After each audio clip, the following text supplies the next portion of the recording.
Everyday Business Solutions, the podcast that offers you the right perspective on achieving success. We interview business professionals from all over to bring our listeners the right solutions to all their questions. Season 1 is about change management and enabling you to both face and create change in all aspects of your company. We're talking management, sales, service, HR, and more. Let's jump straight into the episode. Hello, everyone, and welcome to Everyday Business Solutions. My name is Haley Morris. I'm your podcast coordinator and host. Today with me, I have Greg. Greg is going to tell us about where he's from, what he does, and a little more about his work in particular. Yeah, thanks, Haley. So as she mentioned, my name is Greg Durivage. I am a financial planner at Thrivent Financial. I started my practice 6 years ago and have an office in Maumee, Ohio at the moment. And I help clients focus on doing holistic planning so that they can achieve their goals, not only financial goals, but just life goals in general. So you're like the person to come to anytime somebody actually wants to not spend all their money at once. Yeah, I guess you could say that. A lot of people have that perception. They think that when they sit down with me that I'm going to tell them how to spend all their money and cut back their spending. But, you know, there might be a little bit of that conversation here and there, but a lot of it is actually just showing them how to live a balanced life, making sure that they are able to enjoy the present because tomorrow is not promised, but also, you know, if they're fortunate enough to live a long life, prepare for the future so that they can still accomplish their long-term goals. So it's not all bad. It's not all about telling people to cut their expenses and cut back on where they're spending here and there, but sometimes it does have to do with that. Yeah, I imagine that would be a lot of my conversation. It's like, stop shopping so much. It's not good for you, not really.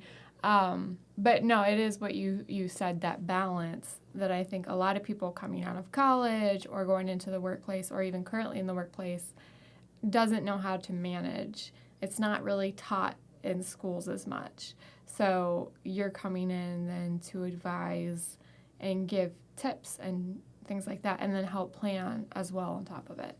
Yeah, exactly. So we pretty much meet clients wherever they're at in life. And we differ in how we work with clients from how a lot of other financial advisors do because of the holistic approach that we take. So we take a lot of time to get to know our clients on a personal level before we even really discuss finances or what changes need to happen, because we need to understand them on a personal level, you know, what they enjoy doing, what drives their habits, what drives their decisions. That way we know what their life goals are. And I say life goals because it doesn't all revolve around finance. So, you know, if you want to get to a certain point in your career, get to a point where you can cut back the hours that you're working, get to a point where you can spend more time with your family, do the hobbies you love and enjoy.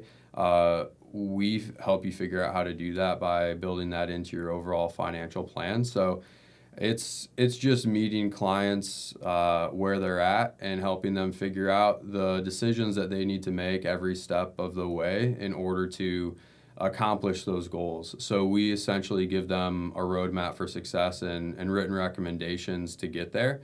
And, you know, a lot of individuals nowadays, you know, they graduate college if they go to college. Not everyone does, and they still have very successful careers, but they graduate shortly after graduating. Usually people get married, have children. So there's a lot of financial stress that comes along with all of those life events.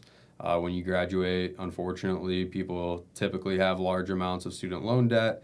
And then you take on, you know, another huge loan with a mortgage and then, you know, having a kid. So figuring out how to balance all of that in today's day and age is more important than ever, just because the cost of living now compared to what it used to be is a lot higher. So it's, even though incomes have obviously gone up as across the board, the cost of living is so much higher that it's really, really hard to save and find that balance in order to be able to accomplish the things that you want to do. So And I'm sure what you've probably seen is social media doesn't help that too, because we see what we want to have, or we see what we could have, or what we think we could. Because, as we know, social media is one face of somebody's life. And so you see, oh, well, this person's traveling a lot. I want to travel a lot. But if they haven't planned for it, if they haven't structured their life around that idea and their finances around that idea, it could be very draining to them. Yeah, most definitely. And I think, you kind of hit the nail on the head there, because social media shows snippets of people's life, and typically it's just the good, right? So we all see that and kind of get caught up in that and want to be able to do the same thing. And I think people need to, at some points, take a step back and realize that that's not actually that entire person's life.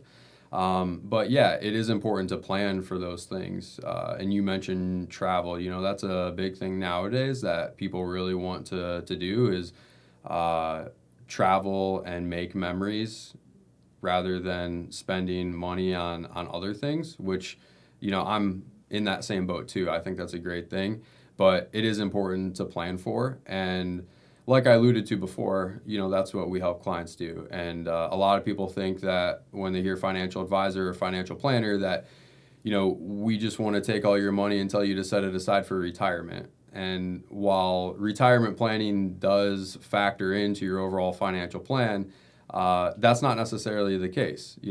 Like I said, our goal is to meet you where you're at in life and help you accomplish the things that are most important to you. And I certainly have clients who are not necessarily worried about retirement at the moment. They have much more important things in the short term, or even, further down the road that they hope to accomplish before focusing solely on retirement. And, I could talk till I'm blue in the face to tell that person how important retirement is and how important it should be to them. But, that's not necessarily my job. My job is to help them accomplish the things that are most important to them by utilizing the resources that they have and helping them maximize those and make the right decisions at the right times. That is kind of cool. I think that's what, if people are making that decision then to jump into the waters and find a financial planner, that's what somebody wants. They don't want somebody to just come in, well, you need to set this much aside and you need to do this and invest in this, because it's just like pulling your money then. It is what you said. Like, people think, oh, I'm just going to have to put all this money. Right. I can't use it. But it's what, like, I know I'm particular. I want to make sure that I'm financially secure through all these things I want to accomplish. And it's a very big concern that, like, I grew up in a family that wasn't. So I'm always like, I don't want that. I don't want that for me. I don't want it for my kids or anybody else in my family to have to kind of carry me through any of those situations. So. Yeah, exactly. Our job's not to dictate the relationship. That's, the client drives the relationship. We're just there to partner with them and help them. And I think you brought up another really good point just about, family and kind of how you saw your family interact with money and the relationship with money that they had, because we see that a lot. That's pretty much what drives each person's feelings around money, decisions around money, in either a good or bad way. Some people follow in the same footprints as their parents. Other people want to do the exact opposite depending on what that relationship was. But yeah, it's pretty unique when we get to see the effect that has on that person's relationship with money as well. No, it's definitely an interesting psychology. I think we see it with a lot of other things, but it's interesting when it comes to this, which definitely affects your standard of life. And then I would say, too, when somebody's looking at this right now, it's such a different situation during COVID. And I'm just wondering what you've seen from your side of things as far as your clients and people who might be coming to you at this time during a giant pandemic and another recession. Yeah, that's a great question and somewhat of a loaded question, but there's two different parts to it. One is, my relationships with current clients that I already have. I found that during COVID, those relationships have only deepened, and that's really because people know that now more than ever, they want to feel secure because they realize that not everything is in their control. So That is a need for, increased preparation, increased planning. So clients have, proactively reached out to me more, and, my team and I have also proactively reached out to clients to make sure that they're feeling secure during these unusual times, and making sure that they're making the right decisions. And then we have also seen a large uptick in taking on new clients during this time as well, because of the same reason. People want to make sure that they feel financially secure, just secure in their life in general. And, COVID has brought a lot of financial stress on individuals, and that is really why we've seen that uptick. But, some people have been affected in a negative way, obviously. If they've lost their job, or if they are a small business owner that we work with and their business has been affected. But, there's also been a lot of people who have been affected in a positive way too, because if you've been fortunate enough to keep your job and not lose any of your income, people, for the most part, have seen a decrease in their spending, just because of obviously the way that we've been forced to live during this time. So they've been wondering, how can I utilize this excess money in order to best accomplish my goals? And, that's what we help clients with at the core. So they've been looking for further advice in regards to that. That's awesome. And then with people coming on, obviously, do you have those people who aren't doing as well, who've seen a downturn in their finances? And then what would you say to somebody who has seen a downturn, who thinks, I can't afford a financial advisor, or this isn't a good time because I'm broke? Yeah, so we have seen individuals who have been affected in a negative way. Not necessarily so much at the beginning, just because of the stimulus checks and the unemployment benefits that people were receiving if they did lose their job. In a lot of cases, some people were actually making more money than they were prior, but obviously everything has to come to an end, and that did come to an end, or at least the amount that people are receiving was reduced. So we have seen a little bit of an uptick in people being negatively financially affected by it. And, we've still been working with individuals who are in that situation to help them figure out how they can better manage their spending, better manage their finances, in order to make sure that their family is still taken care of and still secure. So it's still, more important than ever. And then, a lot of people think that they aren't necessarily in need of a financial planner or financial advisor, because maybe they think that they're too young, or like you referred to, maybe they're of the mindset that they might not be able to afford it. And I would just say, don't make judgments before you explore. What we really try to do is we work with clients that are of all different income ranges, net worth ranges, and all different stages of life. And with meeting people where they're at in their current financial situation, we don't necessarily turn too many people away unless the relationship itself is just not a good fit. We never turn people away just due to, monetary resources. So we customize not only your financial plan around you, but also, the cost that it may incur. We customize that to each client's situation to make sure that it is something that fits into their budget and that they can afford, and that they're still able to get the help that they're seeking. That's awesome. So I guess to my next question is, you're telling people they probably can afford it if they're coming to the right people, at least. If they're coming to a company like yours who's flexible and willing to work with their budgets and where they're at in life, then it sounds like most times are going to be a good time. But how does someone pinpoint, I should seek out a financial planner, or I should consider seeking out a financial planner? Yeah, so there are definitely certain life events that happen where you should consider financial advice from a professional. And then, also just questions. Like if you have questions in your head and you're really not sure, like how much should I be setting aside if I ultimately want to reach this goal? Whatever that goal may be, whether it's purchasing a home, your next car purchase, or managing debt in the proper way, and you're not really sure how to do it or if you're doing it in the best way possible, you should probably be seeking out the help of a financial expert in that case. And then as far as life events go, any major life event is an important time to reevaluate your financial needs and your situation. So if you've been recently married, had a child, been divorced, had a family member, pass away, bought a home, are looking to purchase a car, anything like that, where it's a big shift and change, and you need to figure out how that shift and change is going to affect the rest of your life, then I would say you should probably consider some type of financial advice or expertise. Now, is that like something that if you start it, you just kind of keep going, like you could work with them your whole life, or are there points in which you might just work with them for a short time? Yeah, so that's a really good question, and it's client specific as far as what they're looking for. I'd say 95% of our clients, it's an ongoing relationship. So throughout their entire life.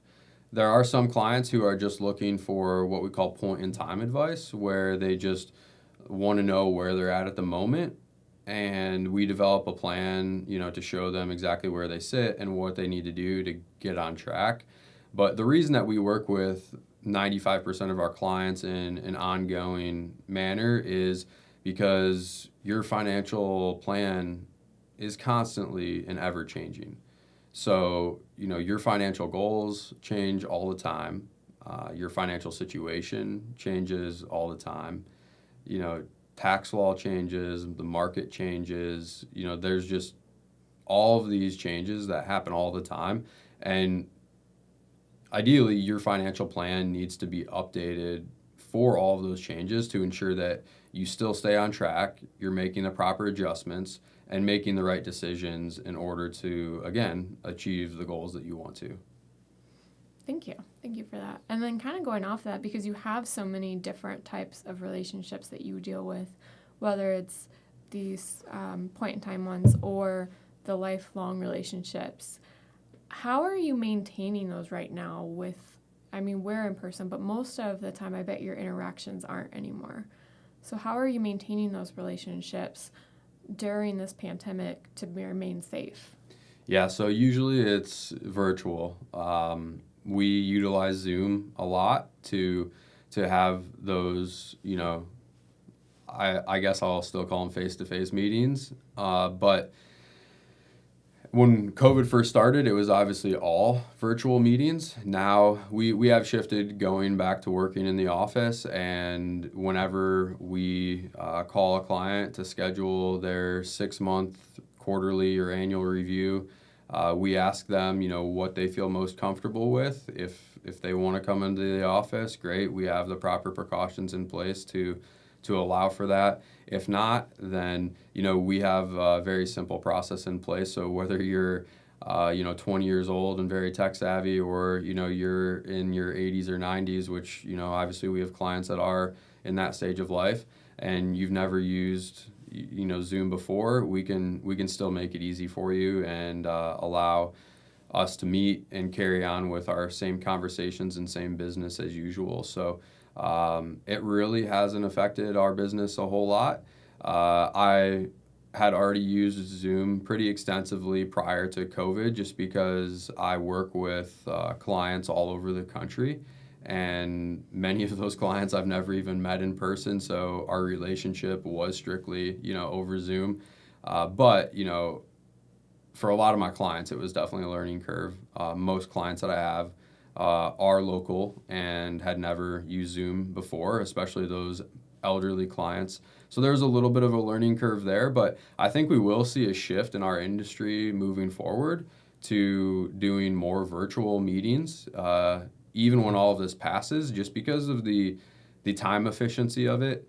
And whether a client, lives 5 or 10 minutes away, it's still efficient, and usually it's easier for both parties. So there's always going to be some need for in-person interaction, but I feel like we will see an ongoing shift as well. It's so much quicker sometimes to just jump on a Zoom call, Yeah. especially if your travel time's like 30 minutes. We would prefer, I think, in-person interactions. It's that brief interaction kind of feeds people a little bit throughout the day, but it's very true. Like, it's so much easier to jump on a Zoom call for the 20-minute meeting you might have with someone versus driving 30 minutes, talking, finding a reason to spend more time before you drive 30 minutes back. Yeah, it's certainly been more convenient for sure.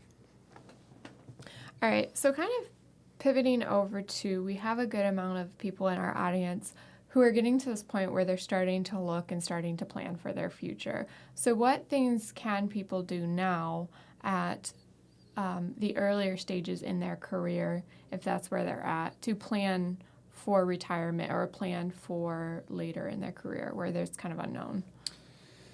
Yeah, so there are a lot of things. So that's a pretty loaded question. So I guess what I'll do is I'm kind of just going to go through and explain just a very basic and broad overview of what financial planning entails, because that'll give our audience a good idea of what they should be thinking about and considering, no matter what age they're at.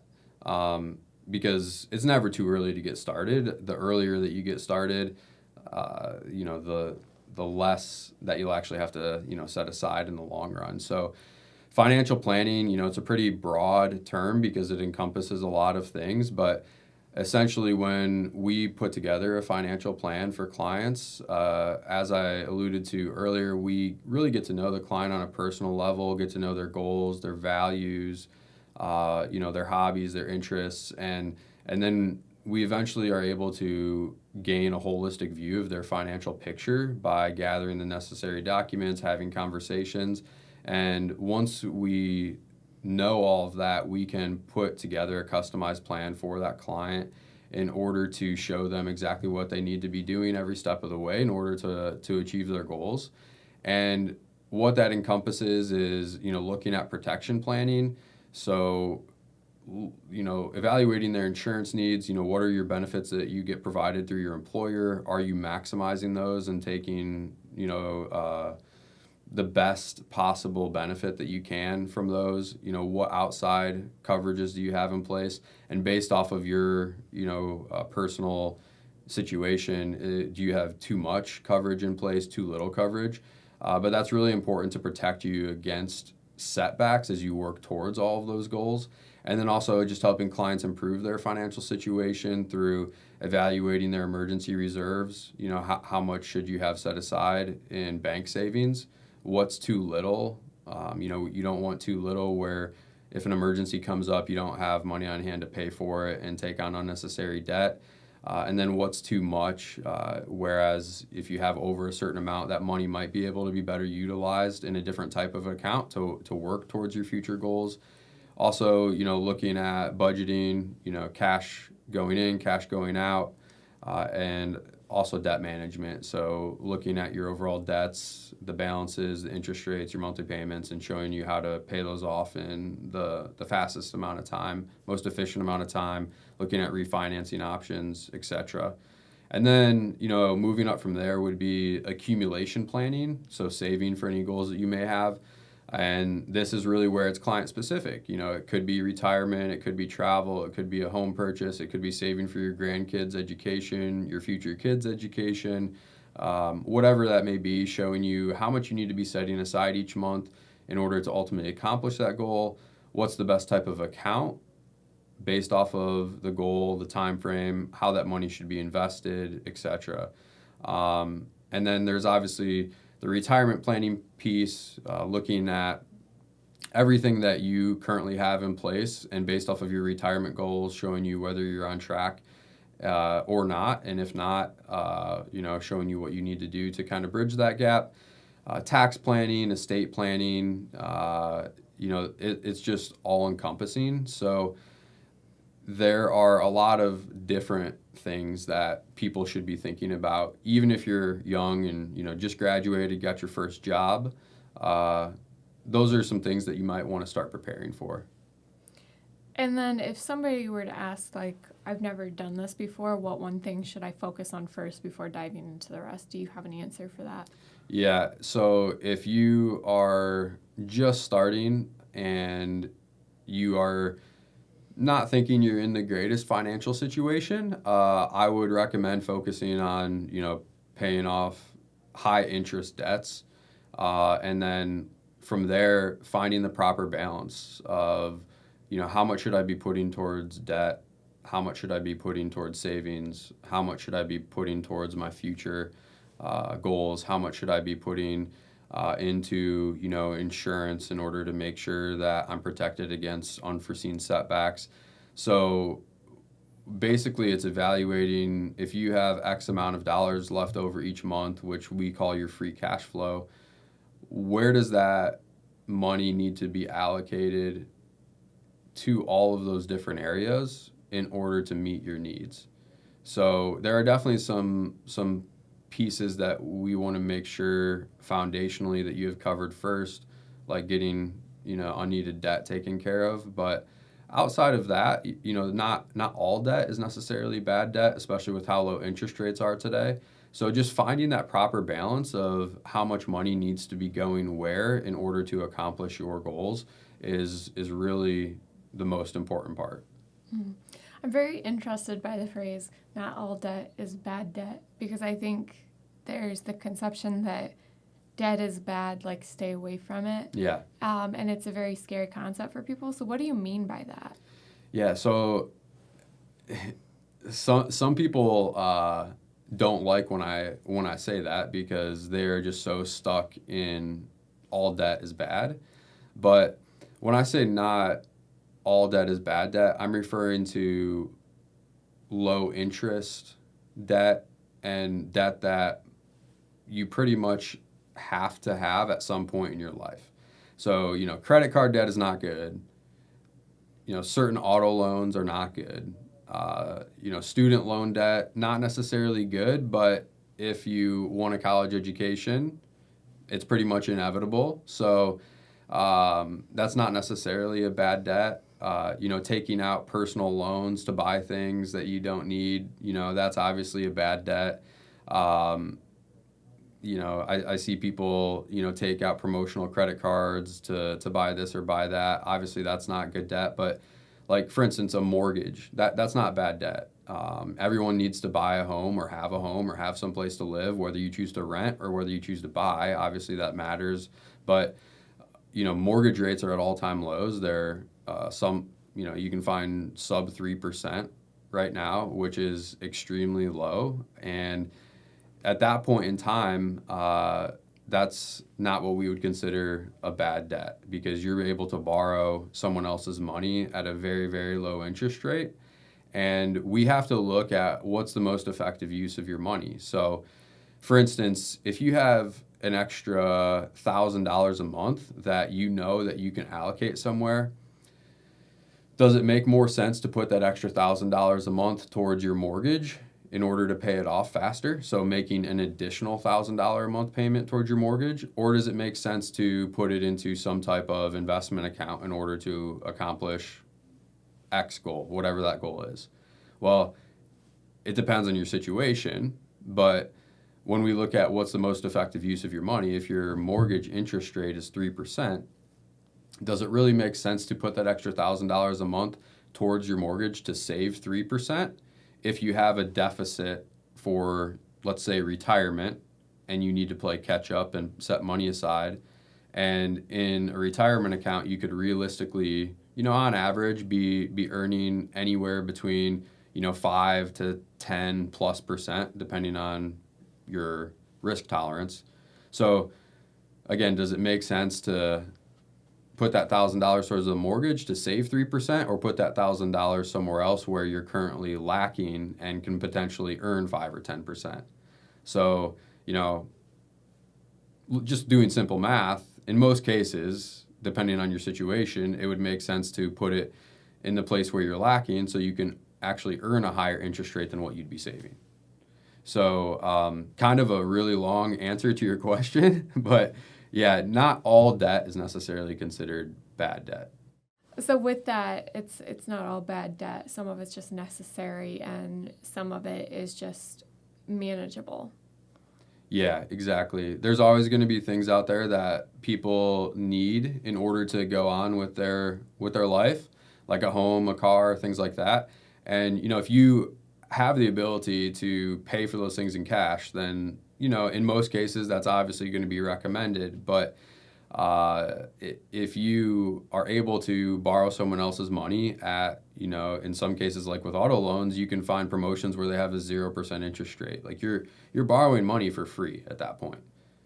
So it makes sense to take on that loan and utilize your money to put it to use for your future so that it can grow for your future needs. So yeah, when it comes to your home, when it comes to certain auto loans, it definitely makes sense to look at borrowing money if you have to. And we don't consider that necessarily a bad debt because it's just part of life. But unnecessary debt and high interest debt is definitely bad debt that we want to avoid at all costs. It's that reframing of how you think about it. And I think I saw something the other day on social media, so don't laugh. But it was about when it comes to some of these things in life, and maybe like finances is a very great place to start. It's like you're juggling balls, and some of them are plastic and some of them are glass. And so that idea of what, prioritizing what you need to focus on by what's going to break if you drop it, or what's just going to bounce and you can pick it back up, sort of thing. Yeah, I think that's a really good analogy, and it is no different when it comes to finances or financial planning. So yeah, I think that's great. And when it comes to financial planning, I think people just need to realize that our job is not to necessarily judge you or look at mistakes that you've made in the past. It's just to meet you where you're currently at, leave the past in the past, and focus on the future and how we can help you moving forward. Thank you. All right, I think that's kind of wrapping up where we are at with our show today. And so I've got a couple questions for you. One of them being any advice that you would share for people, and the other one being a little more specific, and what is your big saving tip when people are struggling to keep money in the bank versus spending it?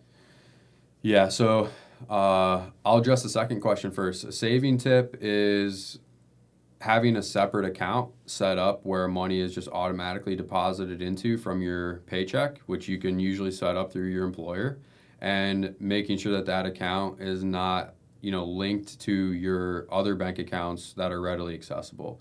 So even if it's a little bit harder to access, obviously you still have access to the money, but even if it's a little harder to access and not easy to transfer from, one account to another, just going through that extra step or that extra hoop sometimes prevents people from making the purchase because it allows them to, second guess whether it's a smart purchase or not. So if you're struggling to save, I would say set some boundaries like that.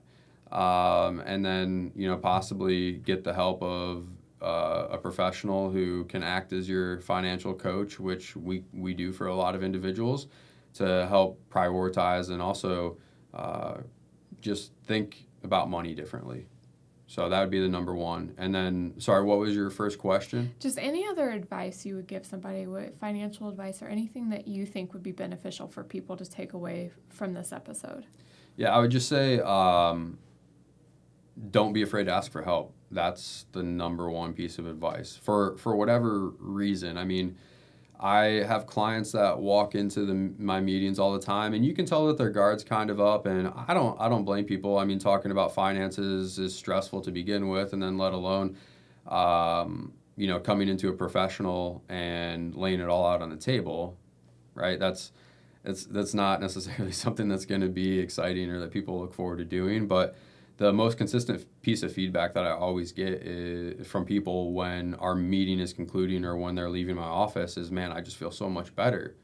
And I think that's just because when you have put all of your cards out on the table and you've kind of expressed maybe some mistakes that you've made in the past, and you've let them go personally, and now you know that you're getting professional help and have a plan in place moving forward, you can trust in that. You have confidence in your money and what it's doing for you moving forward. So I would just say get help. Don't be ashamed. Don't think it's too early to start, and definitely don't think it's too late to start. That's for sure. All right. Well, thank you. I think that's some great advice to give. All right. Thanks, Greg, for coming on, and thanks everyone for tuning in to Everyday Business Solutions. And we'll see you next week. The last thing I want to remind is just give us some feedback through the reviews, and don't forget to subscribe. You can also find the whole transcription of our episode on our website at aasolutions.net. And thank you, and bye.